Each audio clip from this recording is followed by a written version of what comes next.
Halo Sobat Mania, kembali lagi di BRC Official, ada kabar menarik nih mengenai kick-off Liga 1 musim 2024/2025 tinggal menghitung hari.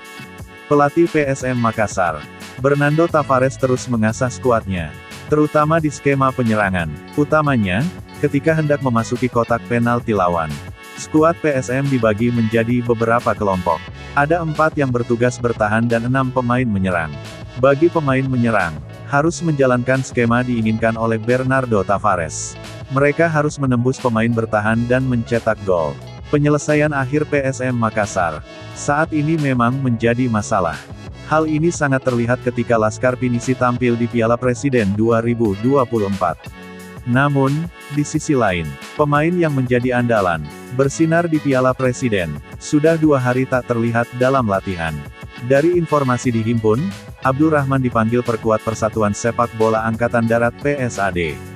PSAD, menggunakan tenaga Abdul Rahman, untuk di turnamen Piala Panglima 2024. Abdul Rahman memang berstatus prajurit TNI Angkatan Darat. Di lain sisi, tentu kehilangan Abdul Rahman membuat PSM Makassar meradang. Apalagi, pasukan Ramang sedang mematangkan persiapan mengarungi Liga 1 2024/2025.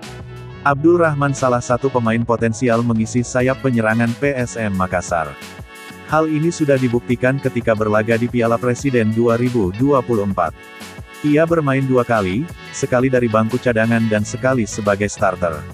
Abdul Rahman pun berhasil mencetak gol perdananya di PSM Makassar, ketika lawan Persis Solo. Abdul Rahman menjadi winger agresif. Pemilik nomor punggung 81 ini, berani menusuk ke kotak penalti lawan.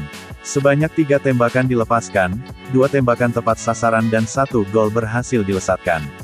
Abdul Rahman tak sendiri dipanggil perkuat PSAD di Piala Panglima TNI. Pemain Persib Bandung, Robby Darwis juga lebih dulu bergabung. Bahkan, Robby Darwis meninggalkan skuad Persib Bandung usai melawan Borneo FC di laga kedua Piala Presiden 2024.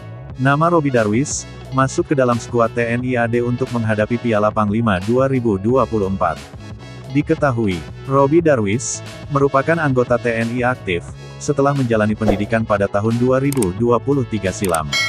Nah itu dia sobat untuk update kabar hari ini.